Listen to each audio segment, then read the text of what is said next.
एक बात कहूँ तुमसे, या तो तुम मुझे धारण मत करो, किसी भी रूप में धारण मत करो, जो गले की लॉकेट के रूप में, हाथों में चूड़ियों में, ब्रेसलेट के रूप में, तरह तरह के रूप में तुम मुझे धारण करते हो ना, मत करो वो। क्योंकि अगर तुम मुझे धारण कर रहे हो ना, तो धारण करने के बाद अगर तुमने मुझे एक बार अपने शरीर में धारण किया ना, मान लो तुमने ब्रेसलेट के ही रूप में किया, चूड़ियों के रूप में ही किया, कड़े के रूप में किया, तो फिर वो हाथ कभी गलत के लिए नहीं उठना चाहिए। मुझे धारण करते ही फिर वो हाथ उठेगा तो सिर्फ अच्छे काम के लिए, अन्यथा वो वैसे ही रहेगा। ये नियम है।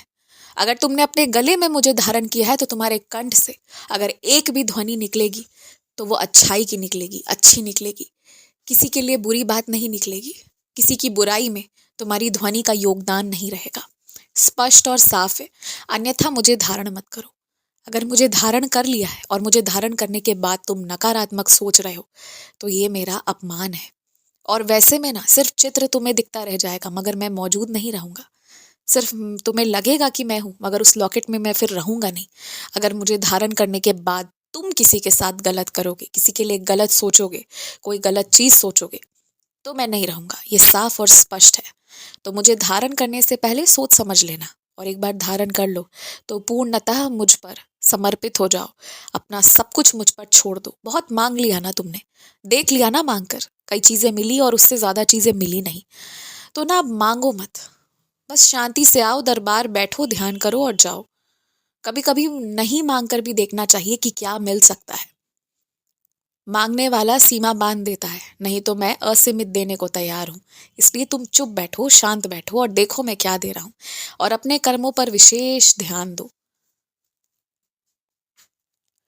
और एक बात कहूं तुमसे, अभी तुम्हें लग रहा है पता नहीं कैसे होगा, लेकिन तुम्हारी आध्यात्मिक वृद्धि अगले साल बहुत ज्यादा होने वाली है, बहुत ज्यादा।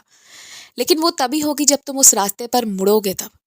अगर ये तुम्हारे ना, ये जो आखिरी बचे हुए कुछ दिन है इस साल के, वो परीक्षा का समय है। अगर तुम अपने मित्रों के बीच बह गए, उनकी मोह माया में फंस गए, तो फिर ये तुम्हें कभी नहीं मिलेगा जो मिलने वाला है। और अगर नहीं फंसे, बचा लिया खुद को आने वाले 8 9 10 दिन, तो तुम जिस रास्ते पर मुड़ोगे वहां से तुम्हें सफलता भी मिलेगी, तुम्हारे मन को शांति भी मिलेगी।